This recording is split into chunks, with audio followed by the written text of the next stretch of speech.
From UFOs to psychic powers and government conspiracies, history is riddled with unexplained events. You can turn back now or learn the stuff they don't want you to know. A production of iHeartRadio.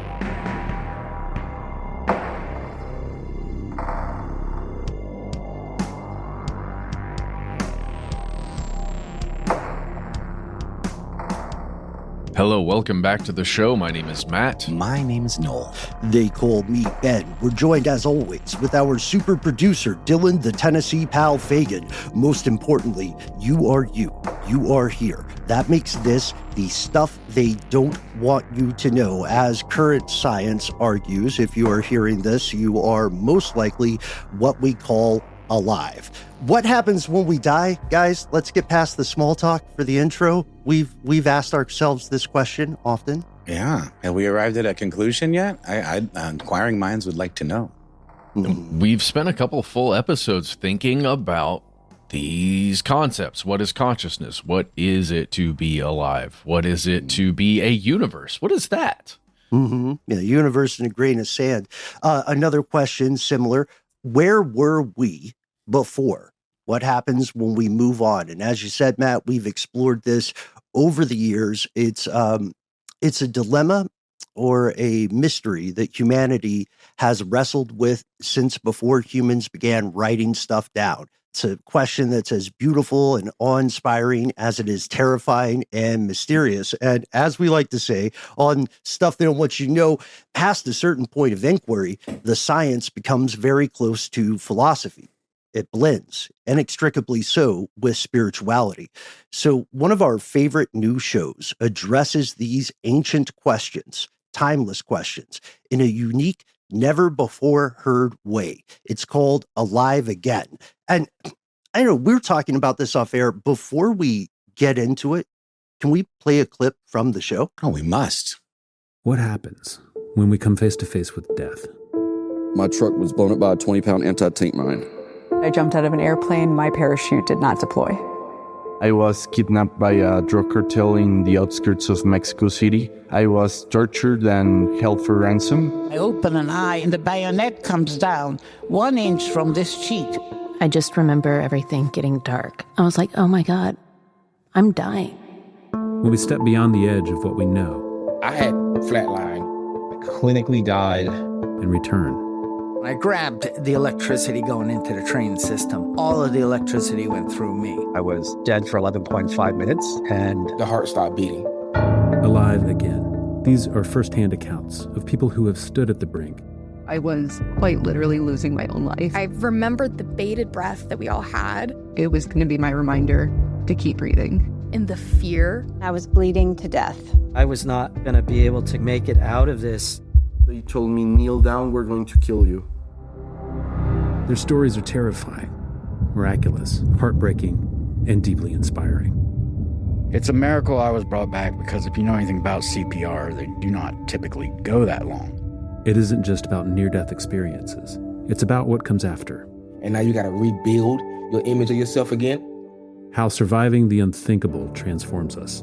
That is the choice that we get to make, taking the possibility over the pain. You have to learn how to change your mindset. I'm not a victim, I'm a survivor. That capacity to open our consciousness to something more than just what's in that Western box. My name is Dan Bush. My mission is simple. You know, you're strongest when you're the most vulnerable. To find, explore, and share these stories. You cannot hold despair and gratitude in your heart at the same time. Everything reduces to its minimum expression, which is the search of meaning. To remind us what it means to be alive. I step out of my grave and into my life. This life I'm living now, I have a spiritual function, a spiritual purpose. Having gotten through all of these near-death experiences, I'm so proud of myself. Alive again. Not just that I was the guy that cut his arm off, but that I'm the guy who was smiling when he cut his arm off. A podcast about the fragility of life, the strength of the human spirit, and what it means to truly live. Life is precious, and I am a success story. And that is Alive Again. This is a phenomenal show for us and hopefully for you. This is tough to put into words, so we needed a little bit of help. We have a special surprise for tonight. We are joined in that endeavor with none other than the creator of Alive Again himself, the one and only award-winning filmmaker, writer, and producer, Dan Bush. Dan, welcome. Thank you for joining us. Hey guys. Thanks so much for having me. What an honor, what a privilege to jump on the show with you. I'm such a fan. Now, you had to hear us play your trailer in front of you. Yeah. It's okay. You said you like it. You made it. I do. It's great. I do. It kicks butt. And oh my gosh, just that alone is so much fodder for conversation. So y'all, what do you say we take a tiny little break and then just jump right into this discussion of the unknown? Let's do it.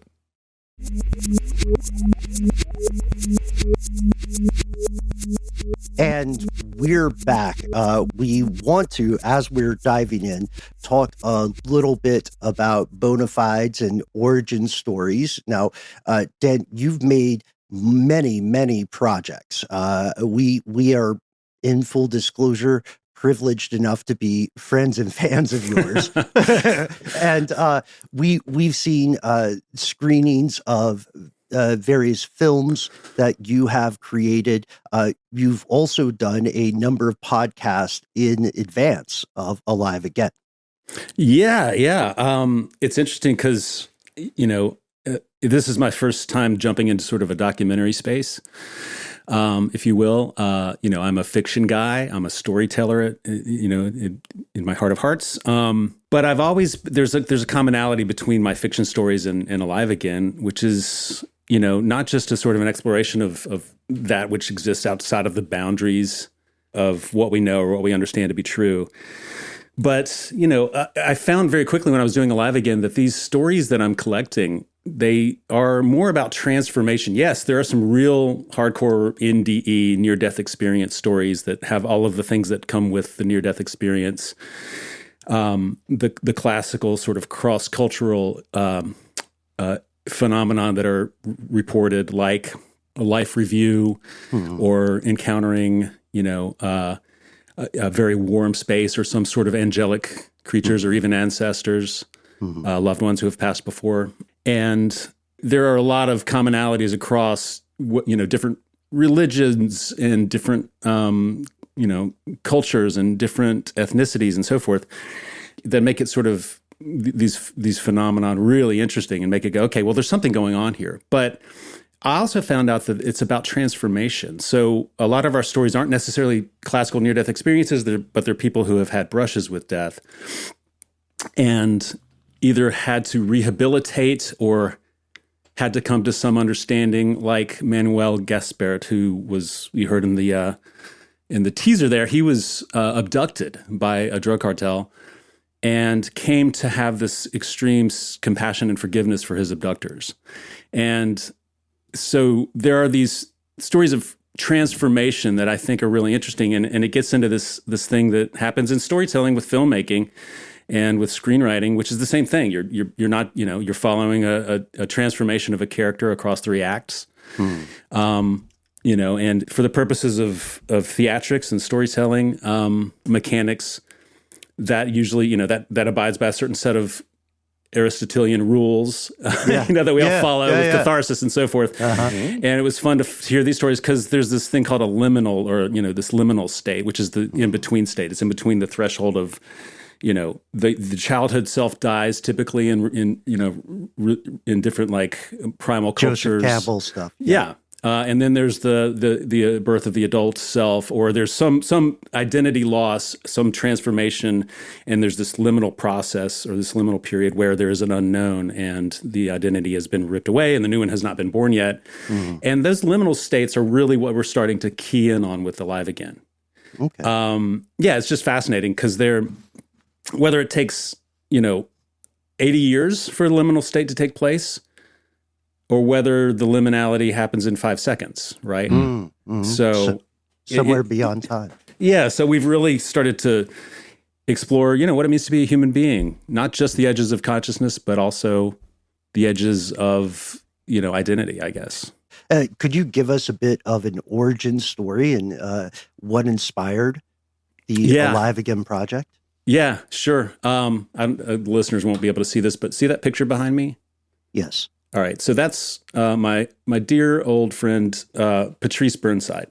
She passed away in a car accident. We were together. We moved to Atlanta together back in 1996.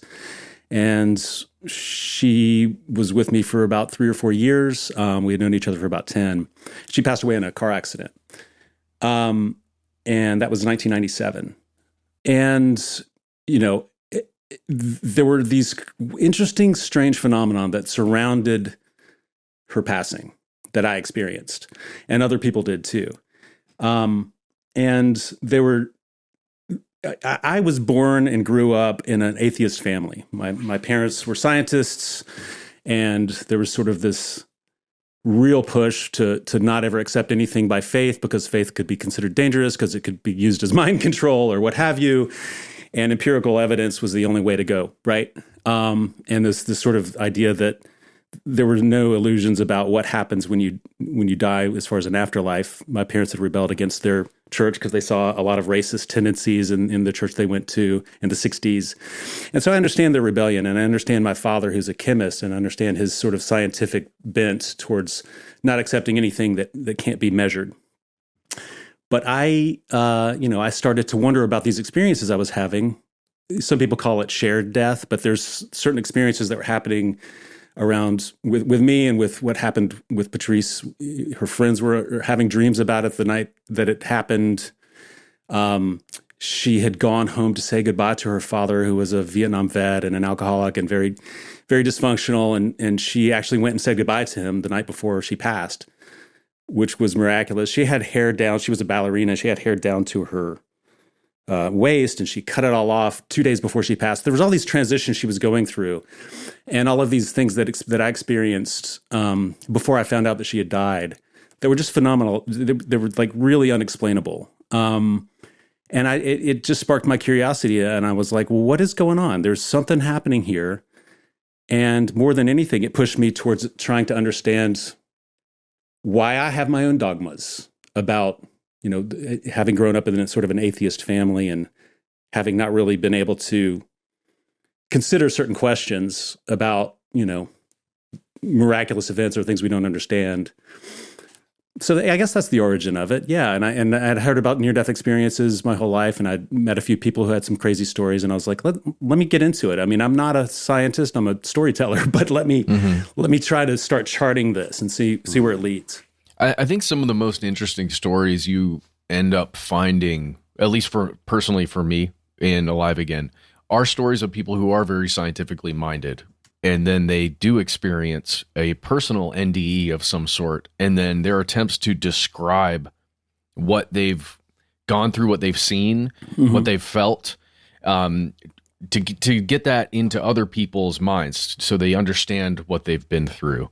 That I'm thinking specifically about Adam Tapp, who was a paramedic, and he sees death and close to death all the time in his work. And then to experience being electrocuted, you can listen to that episode. It's episode 5 of the show. And to hear him describe stuff that seems pretty science fiction-y, like pretty out there. Could you describe a little bit of maybe Adam Tapp's? Yeah, Adam was fascinating. Adam died. He had a near-death experience where he was clinically dead for 11.5 minutes. That's a long time to have no functionality, no signs of life. Quite rare to return. And yeah, he was electrocuted, and he had a very clear experience of out-of-body experience, and sort of, he describes, it's almost interesting because he sort of describes the coming back into this, and Peter Panagore does this too in episode 1. There's this description of once you return, coming back and just not being satisfied with sort of this meat avatar that we have, and sort of have the crude quality of life itself, and having to eat, and what and it's fascinating because he gets into, and he's also done a lot of he's used different psychedelics, and he compares those experiences. And there are some really there are some definite similarities between near-death experiences and the use of psychedelics that he sort of describes on the show. One of them that we talk about a lot with our guests is the default mode network. Do you guys know about the default mode network and how that functions with psychedelics? And yes, yeah, and this may be alluding also to an exploration you have with Rick Doblin. Yeah, so could you tell or share with the audience what we mean by that phrase? Yeah. So pulling my notes up. Default mode network. It's a network of interacting brain regions, right? That become active when the mind is at rest. So if you're daydreaming, if you're talking, thinking about yourself or thinking about the past or the future, anything that's not directly active. In other words, it's sort of your brain's idle mode, and it's linked to your sense of self. It is your internal monologue. It's the roommate in your head that's nagging you all the time. It's basically where your ego lives. And so if you're not really focused on the outside world, it includes certain areas of the brain like the medial prefrontal cortex and some other parts of the brain. But under psychedelics, when you take psychedelics like psilocybin or LSD or ayahuasca, the default mode network, it becomes less active. And the normal patterns of brain activity are disrupted, which means that you have this dissociation. Your ego sort of dissolves. And you would think that when you take psychedelics, your brain would become much more active. The opposite happens. It calms down.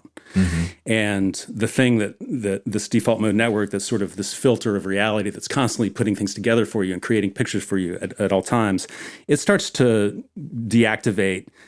And so your brain, parts of your brain that normally would not talk to each other, start to talk to each other. And you have these feelings of loss of sense of self, right? Ego death, some would call it. Yeah, 100%. And that's sort of one of the phenomenon that come with that. But another one that he was talking about, Adam Tapp was talking about, is this, and also we get into this a little bit with Rick Doblin, who's Rick's the president and CEO of MAPS, Multidisciplinary Association for Psychedelic Studies. And that's the non-local sort of filter theory of consciousness. And that's a big one that we can get into. Exciting. But it's this idea that, because he talks about DMT and these psychedelics that are potentially released at the moment of death. And, these are neurotransmitters that they're naturally occurring.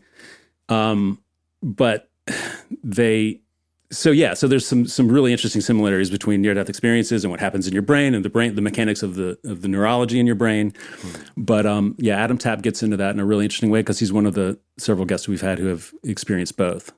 And I was looking through my Audible library because it's just kind of like something went off in my head. And I remembered a book that I was listening to a few years ago by Rick Strassman, MD, called DMT, The Spirit Molecule, a doctor's revolutionary research into the biology of near-death and mystical experiences. And a lot of what you're talking about is covered in that book. And I would highly recommend anybody interested in going a little deeper into that aspect of near-death experiences to check that one out.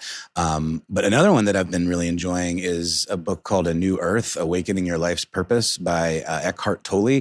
And in that, he talks a lot about the sort of the disconnect between religion and spirituality and how religion sometimes inherently shuts down spirituality because it's sort of this like imposed, very rigorous sort of form of thought based experience rather than dogmatic, the experience. Right? Exactly. Thank you, Ben. Rather than the experience of being a human, the experience of being a spiritual being, etc. And I just think that a lot of times in the reports from folks who have had near-death experiences, reconciling those two things is really fascinating and something that often people are forced to contend with if they were, previous to that experience, heavily influenced by dogmatic religion. And I'm just curious about, your thoughts about that and anything you've seen, kind of describing that disconnect and that experience. Yeah, I think, maybe the core of both Stuff They Don't Want You to Know and Alive Again is this exploration of controlled narratives, maybe. I mean, we're looking at reality, we're looking at the shape and our understanding of reality. And whether it's the default mode network or whether it's, these narratives are influenced by cultural, religious, institutional, even scientific orthodoxies. And, they define what we deem possible, what we think is believable or even discussable. Right. And so both of our podcasts in their own ways sort of, I think, either question or challenge these perhaps more Western but materialistic paradigms. And it seems like you guys are constantly uncovering how like social corporate government structures manipulate or suppress information about, and I don't know, I wanted to ask you guys, do you think that's for like to maintain power or stability or, Yes. I would say consensus reality, right? Power and stability are part of it. And right. we were talking off air, Dan, you had a line that I believe stood out to all of us about a sort of Venn diagram or a commonality between these pursuits of ours, similar to surprising commonalities you find with NDE experiencers. And you said specifically, since we also made you listen to your own trailer, we'll give you a quote from yourself back to you. You said, similarly, Alive Again challenges the dominant narrative surrounding consciousness, life, and death. You said particularly the limited Western view that consciousness arises solely from physical brain processes. Could you tell us a little bit about what you see as that Western view versus alternative interpretations, frameworks, or modes of thought? Yeah, so there's this sort of, there's a materialist, it's basically a materialist viewpoint that is the dominant narrative right now in science. And I'm not saying it's wrong, because we don't know. But I am saying we don't know. And I am interested in stories that, there's this idea of a Western sort of box of knowledge. And there's a lot of dogma around what goes in that box and what's not allowed to go in that box. And it's interesting because I feel like with a lot of our sciences and a lot of our educational systems and even, our medical systems and so forth, there's sort of a trained arrogance that creates this sort of wall, and there's these guardians that I don't mean to sound too conspiratorial, even though I'm on the right show to do that. Sure. I feel like there's this sort of this guardrail of thought about what is acceptable and what's not, and it's not that it's not that there's anything wrong with saying no, we don't have evidence to support that. There's no empirical evidence. It's all hearsay. It's all stories. It's all testimonial. And I get that because you can't really flatline people and do studies in an MRI. Shout out to Jacob's Ladder. Shout out to Flatliners. Flatliners, yeah. But I do think that there's sort of an arrogance around it. And I do wonder, mainstream academia and science establishment, I guess there's prestige, there's funding, there's career stability that's, and anybody who comes out and accepts any sort of ideas of like non-local consciousness, which we can talk about in a second. And then there's the pharmaceutical and medical industries. And, a strictly materialistic viewpoint maintains that consciousness, including mental health and mood, is purely biochemical. And that's a multi-billion-dollar pharmaceutical of course. Interventions are, and then there's religions and cultural sort of institutions that are threatened by the evidence of, the idea of universal consciousness. And we can talk about that a little bit now, the idea of universal, and they call them pseudoscience or unscientific, and they're shut down pretty quickly. And anybody who starts to look at it, they can also be shunned by science pretty quickly as well. But there's this idea that started to take root and starting to have some real studies behind it now, which is this idea of non-local consciousness. And I can get into the orchestrated objective reduction, and I can get into some of these other ideas. Do you guys know about this stuff, the Orco-R theories or any of that? No, not me. Maybe, probably some tangential things are related, but this is definitely new to me for sure.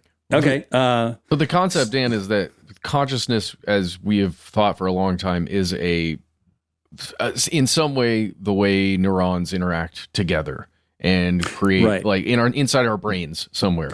Right. Like a pattern of a song. Yeah. It's basically the idea that, forever most of us have assumed just either culturally or scientifically or what have you, the narrative that's out there right now, the dominant narrative is that consciousness is created by the brain. It is a product of the brain. And what, started with the likes of Aldous Huxley, and there's a Sir Roger Penrose, who was a physicist, and Dr. Stuart Hameroff, who's an anesthetician. But they're getting into this idea that consciousness is actually not local. It's not something created by the brain. It's something rather we are filtering from a unified field beyond ourselves. And that idea alone, my first thought is, oh, bullshit.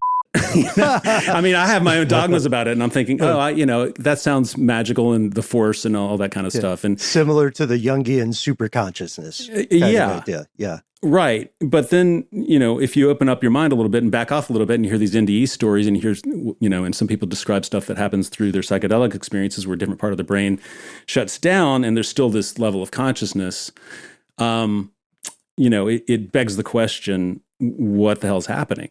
And so this OR, it's orchestrated objective reduction. So the OR theory, it proposes that quantum computations are occurring in the microtubules inside of our neurons. Yes. Does that make sense? Yes. It's I can get into it, but it's so these computations are the theory is that these are non-local, meaning they aren't confined to a single point in time and space. So it's this idea that consciousness arises when these quantum wave functions collapse in a unified moment. So, traditional neuroscience views consciousness as purely a product of the brain activity, neurons firing, synapses interacting. But in this alternate model, this filter theory, it proposes that consciousness is actually this unified field, and that we're just receiving or filtering stuff. Does that make sense? It's really interesting, especially when it comes to specific experiences where people get the sense that time either slows down or disappears or it stops, or they can move time along a timeline. I'm just going to go back again to our buddy Adam Tapp here, who was electrocuted, was dead for 11 and a half minutes. He talks about the experience of being defibrillated, having electricity shoved through his body, starting his heart again, almost coming back for a moment, and then going back into this space that he is. And he experiences time there as so stretched out. How does he describe it? It's like Inception, right? It's the Nolan thing of like, yeah. Matryoshka dolls. Where it's like whatever his consciousness thing is, this filter we're talking about through, these quantum, these these qubits matching up at the right moment, right? Right. That we would consider now. He experiences that for a moment, then it just goes away, and he's on some unknown timeline again. Right.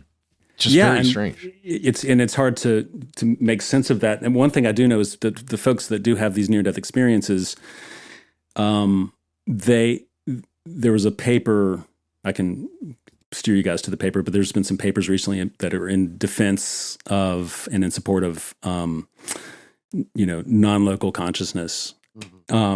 And, one of the things they cite, and it, again, is just, it is, but like if people who have near-death experiences have an 80% more likelihood of not being afraid of death afterwards. Right. Yeah. They are so committed to this idea. They are so, they are so assured in their experience and having come back that they no longer fear death. And I mean, that's something, right? To have died or to have been clinically dead for some amount of time and then come back and you don't fear death anymore. You'd think it'd be the opposite, right? Yeah. We'll pause for a word from our sponsors and then return with more from Dan Bush. And we've returned. One of, so far, I think our collective favorites among favorites of Alive Again episodes is that fascinating conversation you have with Rick Doblin. It's episode 6, Net Zero Trauma. It's a wide-ranging conversation. And I had one of those, what NPR calls a driveway moment. Yes. Where you are listening in the car. And you can't get out of the car until you hear the rest of the thing. Yeah. And what stood out to me was this excellent comparison you all make to to what we sometimes call the overview effect, when astronauts see the planet entire and say, they get a little John Lennon about it, no religion, right? No countries. Can you tell us a little bit about how you and Rick find the overview effect of astronauts similar to the phenomenon of a near-death experience? That's interesting. I hadn't quite thought about that. I think, I think what I'm trying to do, Rick's fascinating. I love him because he talks about this. He has this cool concept of net zero trauma, right? Which is not eliminating trauma. It's just not adding any more trauma to the global trauma that, all people are. We're not doing a very good job of not adding to that right now in the world. But, and there are, some wonderful new sciences, studies and stuff that are coming out about, generational trauma and how it actually affects the genome. Epigenetics, Yeah. There is this thing that I would like to speak to about that, which is something that I found only through this show, through Alive Again, in interviewing these people. It's something that Aaron Ralston talks about. Aaron Ralston was the subject of 127 Hours, the Danny Boyle film. He was solo hiking through canyons in Moab, near Moab, and he got trapped and the boulder caught his arm. Have you guys seen that movie? I've been putting it off for years. It seems patently unpleasant, but yeah. Well, we had a wonderful, he shared his story with us on the show, and he gets to a point where after 6 days without food and water, trapped down there and realizing that he's going to probably have to cut his own arm off, before he's willing to go there, he starts to videotape himself. And he just starts to have conversations after saying, hey, look, if you find me and you find my remains, please tell my mom. Other than that, the next step is he starts to say goodbye to all the people that he knew in his life. He starts to speak to his family members, and he starts to speak to people he loved and to apologize. And this overwhelming sense of gratitude starts to overwhelm him, right? It sort of starts to overtake him. And this gratitude continues to lift him, even though he hasn't had any food or water for 6 days. Eventually, he does have a near-death experience, or he does have an out-of-body experience where he sees his future son, like this blonde-headed, blue-eyed kid that he later is so confident that he's going to meet someday. But he then, in this moment, when he has this gratitude hit him, and he realizes that you cannot simultaneously hold despair and gratitude in your heart at the same time. And this speaks to something that I started to look into, and it's actually true. Neurologically, those two states are incompatible. So the amygdala, which is responsible for fear, fight or flight, distress, cortisol, the amygdala, if that's firing and active, there is no place where the prefrontal cortex, which is the part of your brain that has to do with gratitude, dopamine, oxytocin, which is the love hormone or neurotransmitter, the two are incompatible. So it's like a light switch. So in that sense, the antidote then to despair, to depression, to feelings of fear, the antidote truly is, on a neurological level, gratitude and love. Because when you start to activate the gratitude and love part of it, the other one, the amygdala, is shut down in your brain. So, they say love conquers fear.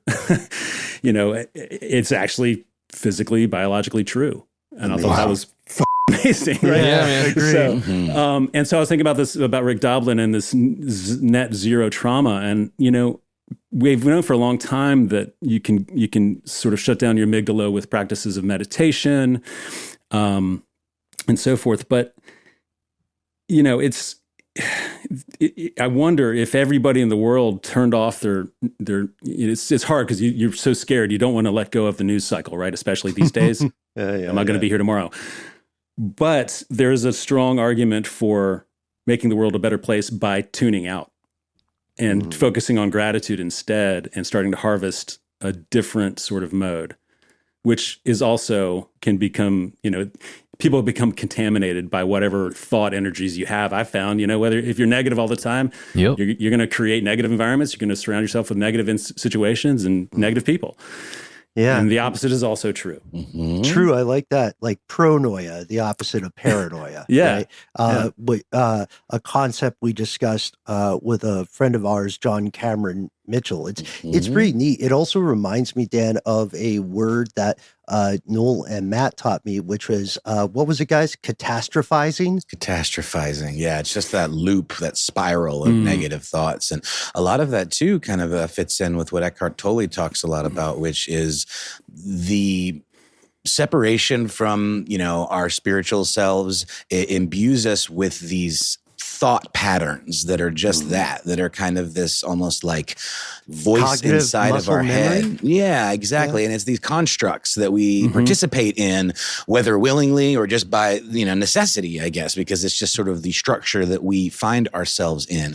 And it's really helpful with, mindfulness and meditation and, some forms of spirituality and even some forms of religion that are maybe a little less on the dogmatic side to kind of separate ourselves from a lot of those. And while we still have to live in the construct that we find ourselves in, it is helpful to be able to, consciously separate yourself from that. And I think that near-death stuff and a lot of the psychedelic stuff is a very, very important kind of pathway to that kind of thinking. And it made me think of, why are psychedelics illegal? Why have they historically been illegal? I think that in and of itself has historically been a means of control, because there's a sense that if you experience these things, then you are less susceptible to those modes of control, whether it be governmental or organized religion or what have you. God forbid that we do find out someday that, consciousness is universal and not local, that, it's not generated from the brain, but it's actually something we're all filtering. The universe is consciousness. Like that Capitalism idea. will hate it, Dan. Yeah. Yeah. So in fact, that happened. Peter Panagore, our first story, he had a near-death experience while ice climbing, died on a mountaintop, came back. And for years he struggled because, and several other people have talked about this on our show, where they take this story of what happened and they take it to their church, or they take it to their pastor, or they take it to, their rabbi or whatever. And they propose this idea and they say, look, this happened to me and I'm trying to reconcile this with what the teachings are, in this institution or what have you. And they were rejected. Yeah. Like hands down, like this doesn't go with the narrative about what, Jesus said. And so therefore, and these people were left going, okay, I've got to find out what the answers are, because I thought I would have an answer in my church. I thought that would be a place where I could reconcile this experience that I've had with the narrative, and they couldn't. Well, isn't it interesting how close some of those experiences do feel like close to the imagery that's written down in things like a Torah or a Bible, or, just in places like that? It feels close. I'm thinking about David Ditchfield's paintings that he created.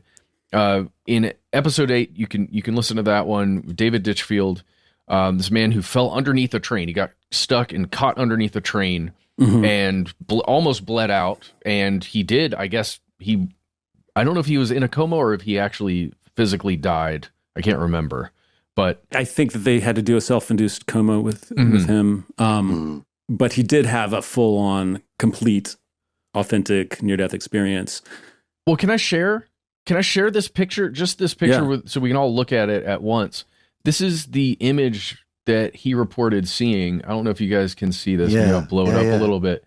Yeah, thank you, Matt. Of this white light that was surrounded by flames in essentially space. Like he said he felt his own body laying on a slab of granite out in space, and with this light that approached him. And there were others, weren't there entities there with him? Yeah. And that's a common thing is people, Rodney White speaks about this, his episode's coming up, Peter Panagore speaks about this, but there's this, Ann Bayford talks about this. There's this experience of these other beings who are doing this sort of this fine-tuning and healing of the soul on certain levels, which is also something you hear reported with DMT experiences. These entities, machine elves, or what have you. It seems to be a lot of parallels there. Yeah, absolutely, and when so many people have such a similar experience, and there are NDE experiences where people describe things obviously that they could not have been witness to. They describe conversations that happened while the brain was dead, or they see things in parts of the building that they could not have possibly seen because they came in unconscious, and then there was no brain activity. They could not have heard anything. It was just zero brain activity, zero functionality, usually through cardiac situations. And they come back and they describe clearly they've had some. And there's no explanation for this stuff, Right. How did that sensory input and that recollection arrive? If the materialist view of purely local conscience holds true, then there is no explanation under that theory, which I find so incredibly fascinating, not even terrifying. I want to go back to something we've mentioned a few times here, Dan. We've brought up the words commonality. We've brought up the words parallels. You establish through your work that despite any living demographic, whether that be culture, creed, location, age at the time of the experience, you and your team do discover these commonalities that go past the dogma and the sort of legislative nature of religious beliefs. Could you tell us some of the most surprising commonalities you discovered? Was there anything that really surprised you? I will say that the biggest one right off the top of my head has to do more with that liminal state that we talked about. So it wasn't so much during the event itself, it was afterwards where they came back. And when asked, would you do it again? We often ask, what would if you had this to do again, to experience again, to die again, would you do it? And they all say, I wouldn't change a thing. Not a thing. I remember that. Yeah. And you name a couple of things. Yeah. Because of who they've become and how that adversity and how that trauma has forced them to grow and become something now that they could not have become without. They all say, I wouldn't change a thing. Who I am now is awesome. And even if they still can't walk, or if they can't, they tend to have that sensibility. I guess it makes me think of, the ultimate goal of religion for many people is to not fear death, is to have some understanding that there is something positive beyond this life, or in a way that makes you either live better, or a lack of fear of what happens when we die. And what more concrete way to get past that than to actually die and then see what it's like. Right, and I can only imagine the overview effect, to your point, Ben, of that experience. And, not all of them, but a high percentage in most of the stories we've collected, a high percentage of these near-death experiences, they also report being embraced by a very loving, warm, and this is where culture does come in, like these perspectives. Some describe it as a Jesus-like figure. Others from other cultures describe it very differently. But the commonality is this idea that there's this embrace from a very warm, ultimately loving entity that reassures them and makes them feel at peace. And that's, call it God or however we could possibly describe it. It is indescribable. That's another sort of commonality, is that it's like trying to describe a smell with a crayon. Yeah. Trying to smell blue. Yeah, you got to have synesthesia. I love that because it reminds me of one of those old truisms, honestly, for good storytelling. You meet people where they're at. So people have a cultural framework through which they experience the indescribable. Like when you're in that experience, you have to again kind of filter it through your current lived understanding. Right. Yes. How do you reconcile what you've just experienced with anything you've been told or taught or learned or experienced so far? Yeah, so. Yeah, that's what people mean when they say they had their minds blown. I think to a degree. Well, David Ditchfield quotes, I think, Dr. David Eagleman, I think is how you say his name, someone who is talking about experiencing life, like all of us are experiencing life right now. He says, imagine that this would be equivalent to VHS tape, like playback of VHS tape. That's what we're in right now, everything we experience every day. And then when you have one of these NDEs, he describes it as like being pulled out into a theatrical screen, like full digital projection, like all of the resolution Yeah, and just like experiencing that for a moment, then going back to VHS and trying to explain to everybody else who's on VHS what that was. Right. So if there's this filtering, right, of our experience, I mean, think about it. The brain is one of the most complicated or complex objects in the universe. There are more connections happening in your brain every microsecond than there are stars in the galaxy. Take that, Literally. universe. So, when you start to look again at sort of the idea that if you go down to the microtubules and the subatomic particles, it's basically the ion channels that we were talking about. So they're like these electrical gates on neurons, and they regulate the flow of ions, calcium, potassium, in and out of the cell. But so these things, when you get down to that level, the electrons are exhibiting these quantum effects, right? Superposition, being in more than one state at the same time. Right. Entanglement, which means, instantaneously connected over a distance. The distance is irrelevant. The quantum tunneling, where, the particles appearing in places that they shouldn't if you're looking at classical physics. So these sort of quantum behaviors are happening on the brain, and it undermines this strictly materialist model where neurons are just like binary switches. Because they're just not. It's just there's no way to describe what's happening. And it just suggests that consciousness might exist in this quantum field, and we're just filtering it. I don't know how else to say it. I'm still learning about this. Oh, this is perfect. One of our favorite quotes about physics comes from a quantum mechanics professor, Dr. Shenkor, and he says, we quoted him in a recent episode. He says, right now, no one understands quantum mechanics, as he's speaking to his lecture hall. And he says, after about 7 days, my hope is that none of you will understand quantum mechanics either. And it's just, we bring it out. I thought of what you're saying there. We also have looked into some of this in our series on the concept of predictive dreams. Right? The dream state, which has a lot it's another liminal space, we could argue. Yeah. When you are speaking with these people who have these vastly different experiences, right? But also this vast aggregation of commonalities. How do you, this is a strategic question. How do you find these people for Alive Again? And how do you, as an interviewer, how do you navigate speaking with them about something so intimate and so personal? Right.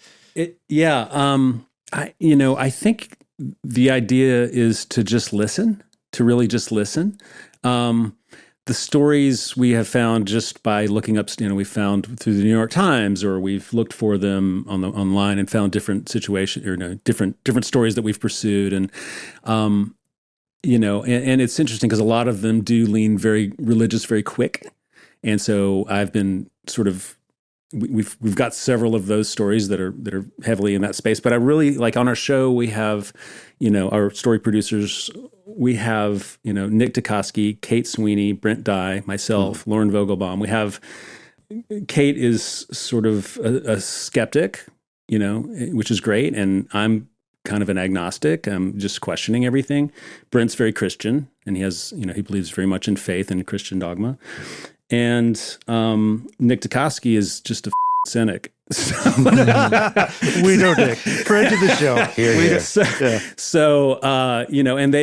So these guys together, when we're talking about what, they're out helping me collect these episodes, and they're helping me find these stories. And we learned very quickly on that it's not just about the near-death experiences. It's also about what I was talking about, the liminal state. It's about the transformation. So, the human fragility and resilience, whether or not they've had a pure NDE or not, I want to know. I'm interested in how this experience has changed their understanding, their relationships with the world and with each other, and with themselves. So I will say this, speaking back about the picture, for those who can't see it online, there's Patrice leaping in the desert. That's Great Sand Dunes National Park. She was a ballerina, and this was taken about a year before she passed away. And my son, who at the time was about 5 or 6 years old, was looking at the picture, And he said, who is that? And I told him the story. And he said, well, what do you, it's that thing that all parents have to face with their children is, well, what do you mean she died? And it's like, well, she's not coming back. Well, where did she go? And I looked at him and I was like, we don't know. We don't know where she went. We don't know if she's with us anymore or not. But I have a feeling about it that I believe. And it led to this conversation about like the ending of things, right? The threshold of this existence and what may or may not come after. And he said, well, maybe she's just at the end of the universe. That's what he said, a 5-year-old. And I said, amazing. What do you mean? I said, his name's Roman. I said, Roman, what do you mean the end of the universe? He's like, at the end of it. Like she just went to the end of it. And I was from the mouths of babes. And I said, well, is there an end to the universe? Because, if you think about it, Roman, you get to the end of it, then what's on the other side of the end? And he heard that and he started to laugh. Like for a lot of people, the idea that time and space are endless is daunting and terrifying. Sure. Yeah. But for Roman, for some reason, he found that to be the most absurd thing that had ever triggered his brain. And he started laughing so hard he was almost crying. He was laughing. I was like, what's so fun? He's like, that the earth, or that the universe is endless. He just thought that was the funniest goddamn thing he had ever heard. He was looking at you like, man, you're what? Well, I mean, but even like as adults who are into this stuff, the concept of infinity and the concept of something being endless is impossible to wrap one's head around by its very nature, right? It's a particularly absurd condition that we live in. It's what we can observe. Right. Hey, y'all, let's take a quick break, hear a word from our sponsor, and then come back with more with Dan.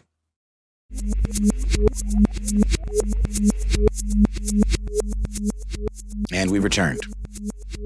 I want to try and articulate something here, and I can't get it into words, but it goes back to this concept of non-localized consciousness, right? So somehow consciousness being channeled through the system that is our brain, right? And this complex thing. It makes me think about our conversations dealing with simulation theory, dealing with some of these concepts of maybe this is a field that we're all accessing through these brain things, but the thing that we would call we, is elsewhere. And then I'm thinking about this white light, this energy of love, whatever this thing is that's described by so many people. And I think about the moment when you turn the power on of your computer, like that moment that electricity first surges through the circuit into the motherboard and activates all the pieces. Because if you really do think about it as a circuit, there is a channel of a white light, electricity, that is funneling through all of that stuff to turn it on, to make it function. And I just wonder if you guys see any weird potential connection with that, with a concept like the Big Bang, and of all of a sudden there is light, all of a sudden there, complexity occurs and can occur, and things can have energy and light and life. And am I being too weird? Somewhere? Am I being too weird? No. The nature of life and existence. Did we get turned on? Right? Well, yeah. And instead of going to the end of the universe, you go back to the beginning of the universe, whatever that source is that allows everything to be. Big Bang, Big Crunch. It reminds me of the. Dylan, can we get the that old sound when Windows queued up?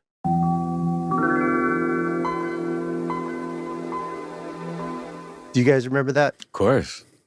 I think Brian Eno designed that, if I'm not mistaken. He did? Yeah. No kidding. Right. This is a phenomenal point, Matt, because and Dan, we're interested in your thoughts on this.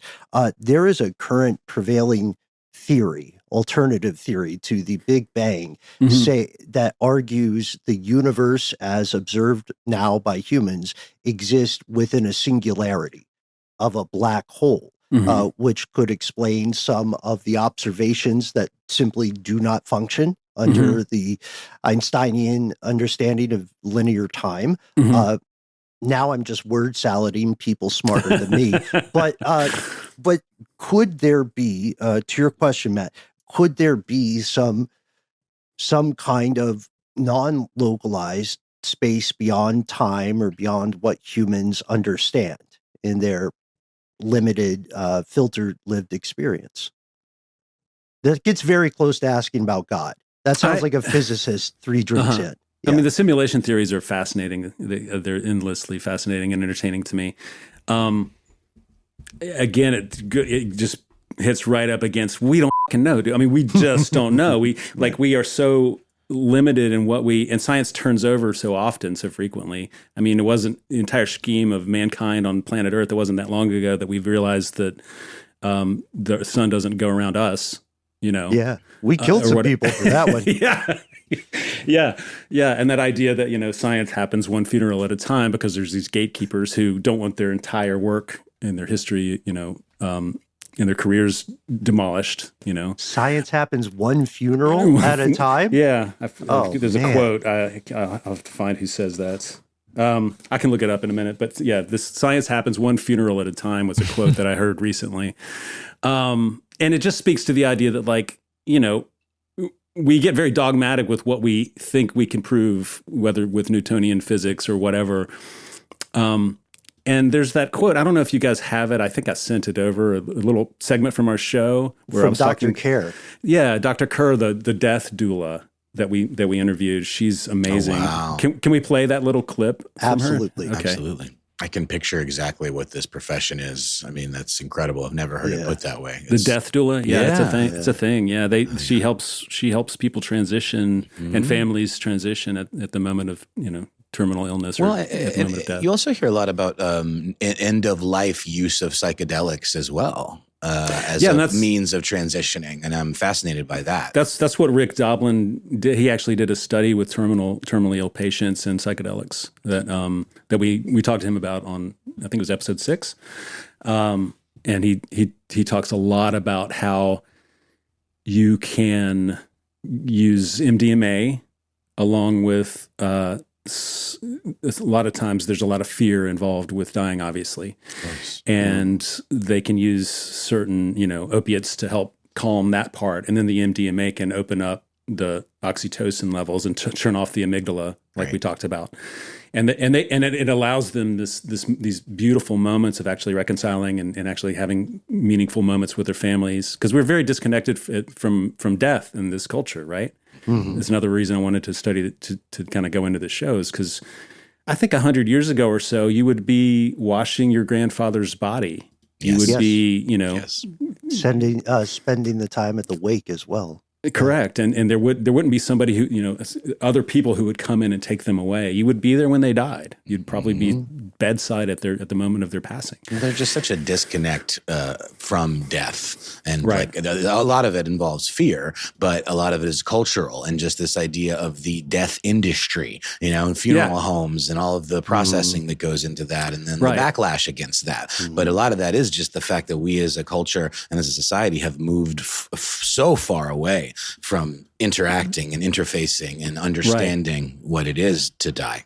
And we're fascinated by youth. We're so we sort of worship youth and in our culture, and we don't think of our elders as having much value. All of these things. It's crazy to me. I don't understand it. Now, before we play this clip, for you to unpack with us in the audience, Dan, this conversation reminds me of that old quotation. I was trying to hunt it down. I found someone who paraphrased it in the film Spartacus in 1960. Oh, yeah. Yeah, but the idea was, why are you afraid to die? Was there a moment when you were afraid to be born? And that's wildly profound. With this, we're going to play an excerpt from a conversation you had with Dr. Kerr. If you could inspire one change in how our society approaches death and mortality, what would it be and why? It's a big one. We meet death and mortality the same way we meet life, and we meet it through the Western worldview, which has a lot of blinders.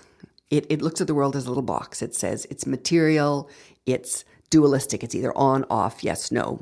There's 1,000, it's happening internally. right? We can't have transpersonal experiences. So the Western world has this little box, and everything that doesn't fit in this box, we say, well, that's unreal, that's extraordinary, extrasensory, supernatural, paranormal. We have all these ways of just diminishing them, saying they're not real. Mm-hmm. But they're happening. Now, how you make meaning of those is another question, but that they are happening. So that's why I think psychedelics are so exciting. That's why I think this death positivity revolution is so exciting, because people are starting to get their box expanded. And the box that says, I'm me and you are you, and we are individuals. Mm-hmm. Well, we live in a world of ecosystems where we're all intertwined in webs of correlated reciprocal systems. Mm-hmm. If we can start to just stretch that box to make space for some more experiences, it not only will change how we meet death, because it won't be that excommunication, light switch out, finito end. It'll be the beginning of the next journey. It'll also change how we live in the world. Profound stuff, right? Yes. Yeah. Could you unpack that for us a bit? I mean, I just think that what she's getting at is we have a Western box, and what is allowed to go in that box that we consider knowledge, that we consider, infallible, that we think is the edges of reality. Mm-hmm. And that box, she's saying, let's just stretch it more and more. Let's stretch it as much as possible. Let's see what's outside the cave, right? And I'm just excited because there's more of an acceptance for the possibility of things like unified, non-local consciousness, and there's a sort of an opening. I think people are just ready to sort of stretch their boxes, right? People are more now than ever ready to sort of open up their minds and question some of these dogmas and look at, well, in all of time and space and all of human history, we can't have figured everything out. In fact, what we figured out is probably the equivalent of a grain of sand on all of the beaches across the entire globe, right? Yeah. And so, I mean, still go team. Right? Yeah, sure, 100%. We've made some wonderful progress. We've cracked the code on a lot of things. Yeah.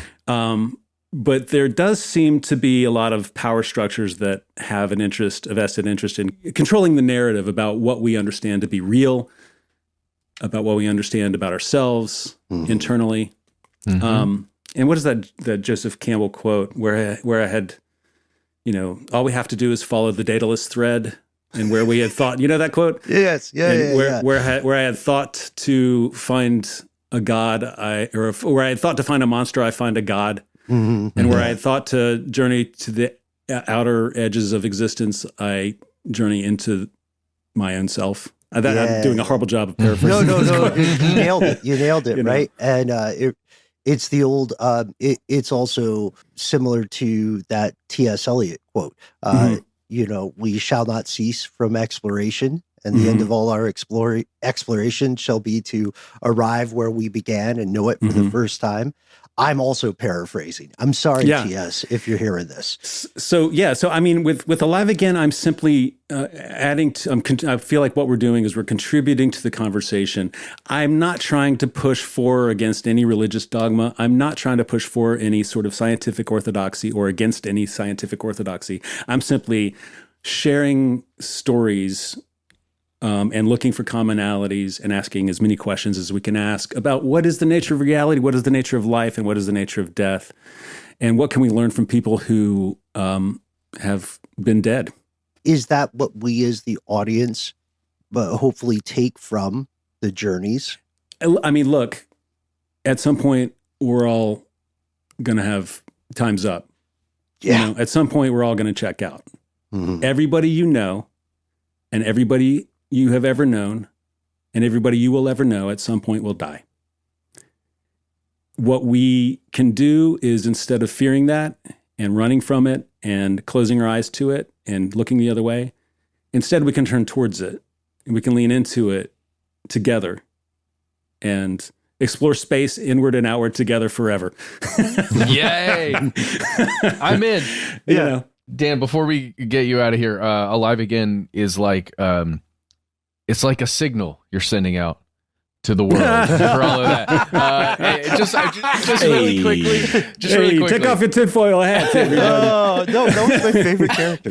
Just for everybody who's listening, do a quick search on IMDb for Dan Bush and find some of the work, the film work of this man, and go down a journey. Go on a journey down a rabbit hole, starting at the Signal. That is a really good place to start, and there's many places to go, including and especially a movie about reconstructing a guy. Yes, that's a little coded for you.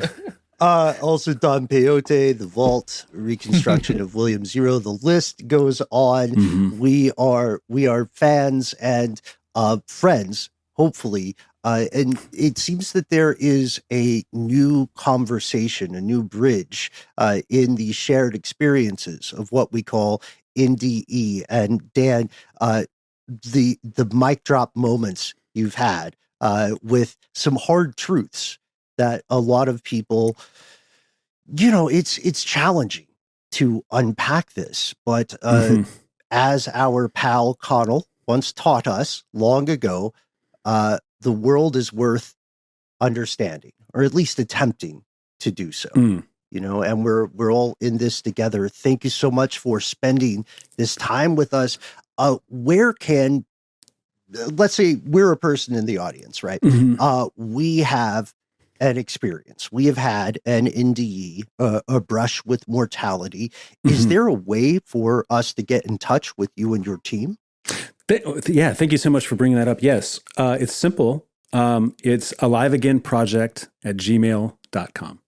So just send an email to aliveagainproject@gmail, and we'll respond as soon as we can. Our first season I think we've collected 46 stories so far, and those are in process right now. And hopefully we can, continue with these. So please send us your stories, and we'll contact you as soon as possible. And guys, that you've spent this much time with me is insane. I feel honored and also embarrassed. This is ridiculous. Why? Oh my goodness. It's just such rich, territory to mine. It's an excellent show. I do think that our shows do have that in common. Like what is real, right? At the end of the day, what the is real? Bunker busters. Which narratives are the ones we're going to focus in on? So. Oh man! Thank you guys so much. You've got to join us. Bible bunkers? No, Uncle Baby Billy's Bible bunkers. You've got to join us in the future, Dan, because we've raised so many questions that could each inspire their own larger interview, enterprise, or episode. For now, we're going to leave it at that. Please do check out Alive Again. Please do reach out to aliveagainproject@gmail.com with stories and experiences of your own. We're not blowing smoke, Dan. Even though Matt, Noel, and I will line up at the plaza every time you have a premiere, we are immensely impressed. This is an important show, and thank you so much for creating it. Well, thank you for having me. And again, I'm fans of yours as well. And that is the first of what we hope will be several conversations with our pal Dan Bush, the creator of Alive Again. Really great stuff. Awesome human being. And definitely check out other shows that have been on the iHeart Podcast Network that Dan has created, including Tomorrow's Monsters, The Manawak Caves, and The Passage, which Ben, you've worked on a couple of those too. I'm executive producer of all three of those, but Ben, you've written on a bunch of that. And have you voiced any of that? Is this a legal inquiry? Yes. Always. No, I'm kidding. We're phenomenally fortunate to be able to hang out with Dan, his team, and Matt. As you said, you've been the executive producer of not only those projects, but also Alive Again. So we want to thank you for creating this as well. Heck yeah. Give the show a chance if you're listening to it right now, and listen to that episode 1. It's nuts. Yeah. That's the one about the ice climber who dies and then comes back into his human body and is just so frustrated, and then is yearning to go back to that place, that beautiful place, whatever he experienced. double dip into infinity, right? And please also, folks, by the way, if you are interested in some of these conversations, we got to send these to Dan too. He probably heard them. Our episode on the third man factor, or our series on that, as well as Can Dreams Predict the Future, both of which ended up being series. We want you to write to Dan if you have had an NDE. We want you to share your thoughts with us. This is, to steal a line from Fox News, now more than ever. This is an exciting time for NDA research, melding science and spirituality. So find us online, drop us a phone call, or send us a good old-fashioned email. We would love to hear from you. That's right. You can find us at the handle Conspiracy Stuff, where we exist all over the interwebs, on YouTube, where we have video content galore for you to enjoy, as well as on X, FKA, Twitter, and Facebook with our Facebook group, Here's Where It Gets Crazy. On Instagram and TikTok, on the other hand, we are Conspiracy Stuff Show, and there's also more. Yes, you can call a phone number and leave us a voicemail, and it might get on the air. Our number is 1-833-STDWYTK. When you call in, give yourself a cool nickname, and let us know within the message if we can use your name and message on the air. If you would like to instead send us an email, we are the entities that read each piece of correspondence we receive. Be well aware, yet unafraid. Sometimes the void writes back. I'd like to hatch a conspiracy with you, fellow friends and neighbors. Will you help me get my pals Matt and Noel to go get CPR certified with me? Because they changed the procedure now. It's no longer staying alive for the chest compressions. Anyway, good stuff to know. Always better to be prepared. Shout out to the scouts. Conspiracy@iHeartRadio.com. The CPR stuff is just, this conversation has got me really in my head, you guys. Yeah, man. I hear you. It's heady stuff. That's our show, Conspiracy@iHeartRadio.com.